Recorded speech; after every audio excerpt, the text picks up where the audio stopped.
ইস্টবেঙ্গলের হচ্ছেটা কি? আইএসএলের দুটো ম্যাচে দুর্দান্ত শুরু করেও মুখ থুবড়ে পড়েছে অস্কার বাহিনী। অস্কারের কি পরিকল্পনা ধরে ফেলেছে বাকি দলের কোচেরা?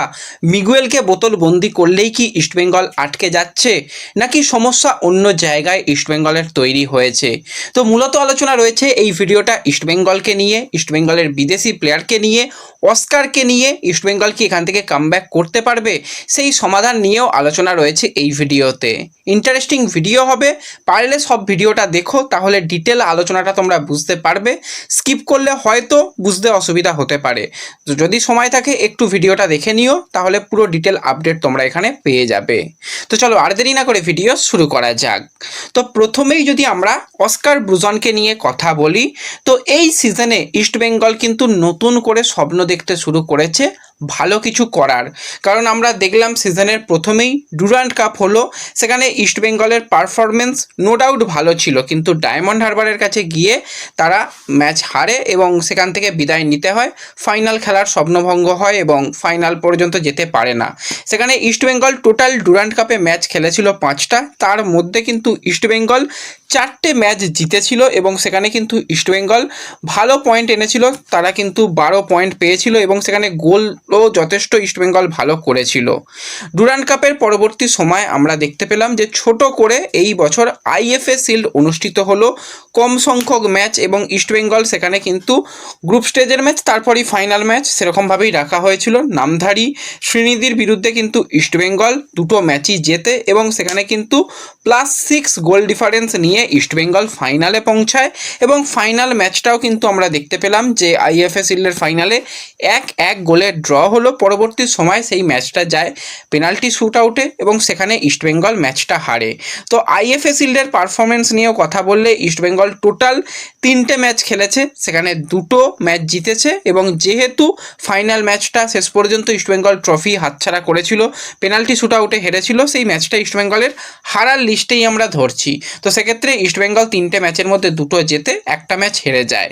তার পরবর্তী সময় এলো সুপার কাপ, যেখানে ইস্টবেঙ্গল টোটাল কিন্তু ফাইনাল নিয়ে 5টা ম্যাচ ইস্টবেঙ্গল খেলেছে। গ্রুপ স্টেজের প্রথমে আমরা দেখলাম যে ইস্টবেঙ্গল 3টে ম্যাচ খেললো, সেখানে 2টো ম্যাচ ইস্টবেঙ্গল কিন্তু ড্র করেছে, একটা ম্যাচ জিতেছিল এবং পরবর্তী সময় সেমিফাইনাল ম্যাচ ইস্টবেঙ্গল জেতে এবং তারা ফাইনালে কোয়ালিফাই করে এবং ফাইনালে গিয়েও কিন্তু ইস্টবেঙ্গল শেষ পর্যন্ত এফসি গোয়ার সঙ্গে ম্যাচ ড্র করে এবং পেনাল্টি শ্যুট আউটে গিয়ে ইস্টবেঙ্গলের স্বপ্ন ভঙ্গ হয় এবং ইস্টবেঙ্গল ট্রফি জিততে পারে না। তো সেক্ষেত্রে সুপার কাপের ম্যাচের দিকেও তাকালে ইস্টবেঙ্গল 5টা ম্যাচের মধ্যে 2টো ম্যাচ জিতেছিল, 2টো ম্যাচ ড্র করেছিল এবং একটা ম্যাচ কিন্তু হেরেছে।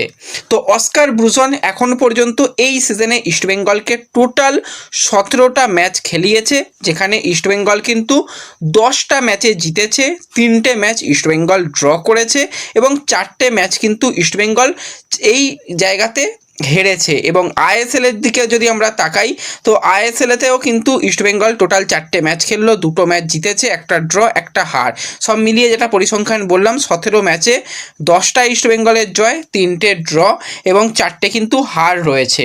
ডুরান্ড কাপে একটা ম্যাচ হেরেছে, সুপার কাপে একটা ম্যাচ হেরেছে, আইএসএলের একটা ম্যাচ এখনও পর্যন্ত হেরে গেছে এবং আইএফএ শিল্ডেও কিন্তু ইস্টবেঙ্গল একটা ম্যাচ হেরেছে। তো সমস্ত টুর্নামেন্টে কিন্তু একটা একটা করে ম্যাচ হারা রয়েছে এবং ইস্টবেঙ্গলের অন্যান্য বছরগুলোর তুলনায়, লাস্ট 4-5টা বছরের তুলনায় ইস্টবেঙ্গলের ম্যাচ জেতার সংখ্যা বেড়েছে।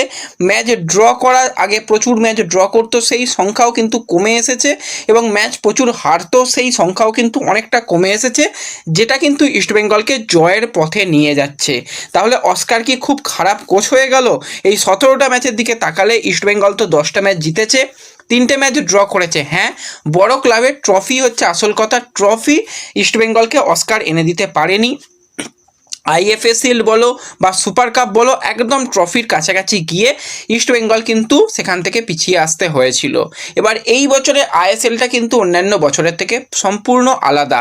টোটাল প্রত্যেকটা দল 13টা করে ম্যাচ খেলার সুযোগ পাবে এবং এই ছোট লিগে কিন্তু অবশ্যই ফাইট ভালোই হবে, যেখানে মোহনবাগান, জামশেদপুর তারা প্রথম 4টে করে ম্যাচ 4টেই জিতে নিয়ে 12 পয়েন্টে চলে গেছে। সেখানে ইস্টবেঙ্গল কিন্তু প্রথম 4 ম্যাচ থেকে 7টা পয়েন্ট, মানে 5 পয়েন্টের কিন্তু এখনই গ্যাপ তৈরি হয়েছে।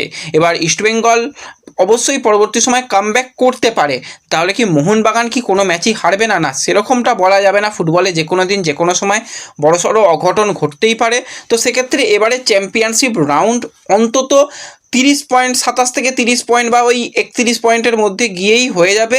এর বেশি পয়েন্ট মনে হয় না গিয়ে চ্যাম্পিয়নশিপের রাউন্ডে যাবে। তো সেক্ষেত্রে ইস্টবেঙ্গলকে কিন্তু যে বাকি ম্যাচগুলো রয়েছে, বাকি ম্যাচগুলো পজিটিভভাবে খেলতে হবে।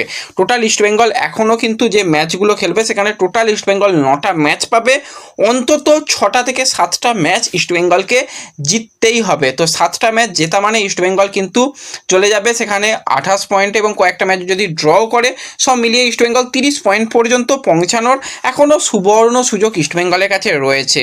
তো সেক্ষেত্রে ইস্টবেঙ্গলকে কিন্তু অবশ্যই বাকি ম্যাচগুলো থেকে পয়েন্ট আনতে হবে। এবার ইস্টবেঙ্গল এবছরে এই আইএসএলে এসে প্রথম দুটো ম্যাচ ভালো স্টার্ট করার পরেও বাকি দুটো ম্যাচে কেন ইস্টবেঙ্গল আটকে গেল সেই দিকে যদি আমরা কথা বলি, ইস্টবেঙ্গল যে কয়েকটা ম্যাচ খেলেছে সেই দলে অবশ্যই বিদেশি প্লেয়াররা ইম্প্যাক্ট আনে, এবং সেই জায়গাতে আমার যেটা মনে হয়েছে যে কিছু বিদেশি প্লেয়ার তারা কিন্তু এই ইস্টবেঙ্গল দলের সবথেকে গুরুত্বপূর্ণ সদস্যদের মধ্যে কিন্তু অন্যতম রয়েছে। সেখানে প্রথমেই আমি বলবো কেভিন সিবিলের কথা, কারণ কেভিন সিবিলের টোটাল সুপার কাপে সমস্ত ম্যাচ খেলেছে, ডুরান্ড কাপে ম্যাচ খেলেছে, আইএফএ শিল্ডেও কিন্তু ম্যাচ খেলেছে। তো কেভিন সিবিলে যে কয়েকটা ম্যাচ খেলেছে সেখানে কিন্তু ইস্টবেঙ্গল গোল খুবই কম হজম করেছে, এবং কেভিন সিবিলে সুপার কাপে তো আমরা দেখতে পেলাম যে তার কাছ থেকে দুটো গোলও দেখতে পেয়েছি এবং একটা অ্যাসিস্টও আমরা কেভিন সিবিলের কাছ থেকে দেখতে পেয়েছি। তো আইএসএলের প্রথম দিকে যেই যে 4টে ম্যাচ ইস্টবেঙ্গল খেললো সেখানে কেভিন থাকা আর না থাকার মধ্যে কতটা পার্থক্য হতে পারে সেটা আমরা দেখেছি। আনোয়ার আলী এখনও 4টে ম্যাচে অপ্রতিরোধ্য খেলেছে, অসাধারণ পারফরমেন্স করেছে, কিন্তু পাশে সাপোর্ট প্লে জিকসান কিছু ম্যাচে ভালো করেছে, কিন্তু জিকসান তো পারফেক্ট পজিশন তার সেন্টার ব্যাকে নয়। সেখানে একটা কেভিন আর একটা জিকসানের মধ্যে পার্থক্য অনেক বেশি, সেটা পরিষ্কার বোঝা যাচ্ছে। এবং ডিফেন্স যে ইস্টবেঙ্গলের এত ভালো আমরা দেখেছি, ডুরান্ড কাপে ছিল, সুপার কাপে ছিল, আইএফএ শিল্ডে ছিল, হঠাৎই ডিফেন্স নিয়ে হাজারো প্রশ্নচিহ্ন উঠে এসেছে। এই কারণে সেখানে একটা কেভিন সিবিলের অনুপস্থিতি রয়েছে। তো কেভিন এসে গেলে কেভিন আনোয়ার অসাধারণ জুটি, তারা সেন্টার ব্যাকে খেলে দেবে, তারা সাইড ব্যাকদের সাহায্য করবে। সেক্ষেত্রে রাকিব জয়গুপ্তা তারা ভালো পারফরমেন্স করবে। তাদের ব্যাকআপ অপশান হিসাবে জিকসান রয়েছে, রায়না রয়েছে, লালচং নুঙ্গা রয়েছে, প্রভাত রয়েছে, এবং জোসেফ জাস্টিন্সের মতন ইয়াংস্টার প্লেয়ারকেও রাখা হয়েছে। তো সেক্ষেত্রে ইস্টবেঙ্গলের ডিফেন্স কিন্তু অনেক ভালো হয়ে যাবে যখন থেকে কেভিন খেলবে। এছাড়া আরও একটা প্লেয়ার ইস্টবেঙ্গলের জন্য সবথেকে গুরুত্বপূর্ণ প্লেয়ার আমার মনে হয়, সেটা হচ্ছে অবশ্যই সল ক্রেসপো। সল আমরা দেখেছি যে প্রত্যেকটা ম্যাচেই সলের একটা ইম্প্যাক্ট থাকে। হ্যাঁ, সল অনেক স্লো খেলে, বল নিয়ে নড়তেই তার অনেক সময় চলে যায়। আসলে সলের খেলার ধরনটাই ওটা। সল গোটা মাঠ জুড়ে খেলবে অবশ্যই, কিন্তু কিছুটা হলো স্লো বিল্ড আপ, এটাই হচ্ছে তার স্পেশালিস্ট। সে যে খেলাটাকে কন্ট্রোল করতে পারে, বলের খেলার গতি, বল কিভাবে ডিস্ট্রিবিউট করতে হয়, বক্স টু বক্স মিডফিল্ড খেলতে হয়, সল নো ডাউট সেই পজিশনে one of the best option ইস্টবেঙ্গলের জন্য। তাকে আমরা ডুরান্ড কাপে ভালো পারফরমেন্স করতে দেখেছি, সুপার কাপ, আইএফএ শিল্ডেও ভালো পারফরমেন্স করতে দেখেছি। এমনকি ইস্টবেঙ্গল যে ম্যাচে প্রথম ম্যাচটায় বড় ব্যবধানে জিতলো সেখানেও কিন্তু আমরা দেখলাম সল কিন্তু যথেষ্ট ইম্প্যাক্ট পারফরমেন্স ছিল। তার পরবর্তী সময় থেকেই সল ইনজুরি সমস্যায় ভুগছিল, তো সেখানে কিন্তু সে দ্বিতীয় ম্যাচ খেলতে পারেনি। জামশেদপুর ম্যাচেও সে ছিল না, কিন্তু লাস্ট ম্যাচে তাকে বেঞ্চে আমরা দেখতে পেয়েছি। তো সেই ম্যাচেও কিন্তু সল ব্যবহৃত হয়নি। তো ইস্টবেঙ্গলের এই বছরের অন্যতম শক্তিশালী জায়গা হচ্ছে ইস্টবেঙ্গলের মিডফিল্ড। সেখানে সল, রাশিদ, মিগুয়েল এই ত্রিফলা জুটির উপর কিন্তু ইস্টবেঙ্গলের খেলা অনেকটাই নির্ভর করবে, এবং আক্রমণ বিভাগে যদি সেক্ষেত্রে ইউসুফের মতন একজন স্ট্রাইকারকে রাখা যায় তো ইস্টবেঙ্গল বলে কিন্তু ম্যাচ জেতার ক্ষমতা রাখে। সেখানে মিডফিল্ড কন্ট্রোল হবে, অ্যাটাকিং লাইনে বল সাপ্লাই বাড়বে, ডিফেন্সিভ ওয়ার্ক রাশিদ যথেষ্ট ভালো করতে পারবে, এবং সেই জায়গাতে যদি কোনো ম্যাচে যদি রাশিদকে না খেলিয়ে সেই জায়গায় জিকসানকেও খেলিয়ে দেওয়া হয় খুব একটা খারাপ হবে না ইস্টবেঙ্গলের জন্য। বা যদি অল ইন্ডিয়ান ডিফেন্সে গিয়ে মিডফিল্ডে পুরো বিদেশি নির্ভর মিডফিল্ড করে দেওয়া হয় তাহলেও খুব একটা অসুবিধা হবে না। তো এই মুহূর্তে ইস্টবেঙ্গলের একটু হলেও ডাউনফল হয়েছে, তার অন্যতম কারণ হচ্ছে এই দুজন গুরুত্বপূর্ণ প্লেয়ার, তারা কিন্তু এখনও পর্যন্ত ইস্টবেঙ্গলের খেলার এখনও অপশান হয়ে উঠতে পারেনি, তারা এখনও সেইভাবে খেলতে পারেনি।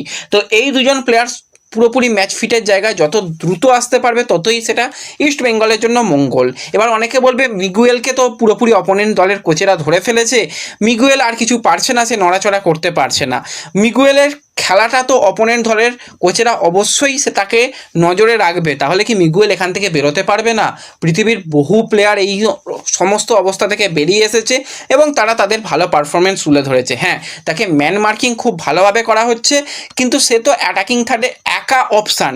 তো সেই জায়গায় যদি মিডফিল্ডে সল এসে যায় তো সলকে ধরবে না মিগুয়েলকে ধরবে? কারণ সল তো বক্স টু বক্স মিডফিল্ড খেলতে পারে, যেটা Rashid box to box midfield খেলার সেই ক্ষমতা রাশিদের মধ্যে কিন্তু নেই। Rashid defensive work no doubt অসাধারণ। তো সেক্ষেত্রে যখন সল চলে আসবে তখন মিগুয়েল সলের জুটি তখন কাকে ধরবে? অপোনেন্ট দলের প্লেয়াররা ম্যাচ ধরবে নাকি প্লেয়ার ধরবে? সেটা করতে করতেই তাদের অনেকটা চাপ হয়ে যাবে। এছাড়া যদি একদম সেরা ছন্দে মহেশ ফেরে, সেই জায়গায় মহেশের অ্যাটাকিং কোয়ালিটিও আমরা জানি নো ডাউট খুবই ভালো, বল ডিস্ট্রিবিউশন খুবই ভালো করতে পারে। তো সেক্ষেত্রে মহেশকে আটকাবে না কি মিগুয়েলকে আটকাবে? এবার মিগুয়েলকেও এই যে আটকে ফেলছে, মিগুয়েলকেও এখান থেকে বেরোতে হবে। সেটা অবশ্যই কোচ দীর্ঘদিন ধরে এই পছন্দের প্লেয়ার প্রিয় ছাত্রকে চেনে জানে, তার ভালো গুণ খারাপ গুণ সমস্ত কিছু তার জানা রয়েছে। তো এই যে সমস্যায় সে দুটো ম্যাচে জড়িয়ে গেল, সেখান থেকে বার করার রাস্তাও অস্কার অবশ্যই খুঁজে বার করবে এবং আশা করছি পরের ম্যাচ থেকে মিগুয়েল অবশ্যই সে কামব্যাক করতে পারবে। তো এখন পর্যন্ত পরিসংখ্যানগত দিক থেকে দেখতে গেলে অন্যান্য কোচেদের তুলনায় অস্কার ব্রুজনের রেকর্ড কিন্তু নো ডাউট ভালো। হ্যাঁ, দুটো ম্যাচে 5টা পয়েন্ট নষ্ট, এটা কিন্তু লিগে অনেকটা ইস্টবেঙ্গলকে পরবর্তী সময় বেগ দেবে, কিন্তু এখনও আমরা বিশ্বাস করতে পারি, ভরসা রাখতে পারি ইস্টবেঙ্গল এখান থেকেও কামব্যাক করতে পারে। হাতে তো এখনও ম্যাচ রয়েছে অনেকগুলোই, 9টা ম্যাচ রয়েছে, 27 পয়েন্টের এখনও ইস্টবেঙ্গলের খেলা রয়েছে। তো 27 পয়েন্টের মধ্যে যদি ইস্টবেঙ্গল 24-25 পয়েন্টও আনতে পারে, বা যদি ইস্টবেঙ্গল 20 পয়েন্ট বা 20 পয়েন্টের বেশিও আনতে পারে, তাহলেও ইস্টবেঙ্গল একটা ভালো জায়গায় শেষ করতে পারবে। হ্যাঁ, হয়তো চ্যাম্পিয়ন হওয়ার স্বপ্ন থেকে ইস্টবেঙ্গল কিছুটা পিছিয়ে পড়েছে, কিন্তু ফুটবলে যে কোনো সময় যে কোনো কিছু ঘটতে পারে, সেটা আমরা অতীতে দেখেছি। এবারে সময়টা কম, এটাই হয়ে গেছে ব্যাপার। তো আশা করছি ইস্টবেঙ্গল কামব্যাক করবে এবং অস্কার ব্রুজনের উপর একটু এখন ভরসা রাখাটা মনে হয় ভালো হবে। এক্ষুনি যদি দ্রুত সিদ্ধান্ত নেওয়া হয় যে না, কোচ ছাঁটাই করে দাও, আবার নতুন কোচ আসবে, নতুন ফরমেশন, নতুন প্লেয়িং স্টাইল, নতুন পরিবেশ, তার মানিয়ে নিতেও সময় লাগবে। তো সেক্ষেত্রে শর্ট লিগে আমার মনে হয় অস্কার ব্রুজনের উপর ভরসা করা উচিত। প্লেয়ারদের নিজেদের সেলফিশ ফুটবল থেকে বেরিয়ে আসতে হবে, টিম ওয়ার্ক করতে হবে এবং যে ভুল ত্রুটিগুলো হয়েছে লাস্ট দুটো ম্যাচে, সেখান থেকে এবার নিজেদের সেরা পারফরমেন্সটা দিয়ে ইস্টবেঙ্গলকে ভালো রেজাল্ট এনে দিতে হবে।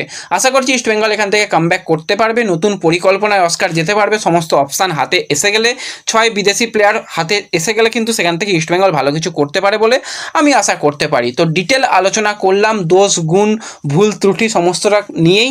তোমাদের ভিডিওটা কী রকম লাগলো? অস্কারের এই যে এখনও পর্যন্ত ম্যাচ বাই ম্যাচ পয়েন্ট যেগুলো এনেছে সেগুলো তোমাদের কীরকম লাগলো, বা কোন পজিশানে ইস্টবেঙ্গলের খামতি হয়েছে সেটা তোমাদের মতামত আমাকে কমেন্টে জানিও। ভিডিও ভালো লাগলে লাইক শেয়ার করে দিও। দেখা হবে পরবর্তী ভিডিওতে। ধন্যবাদ।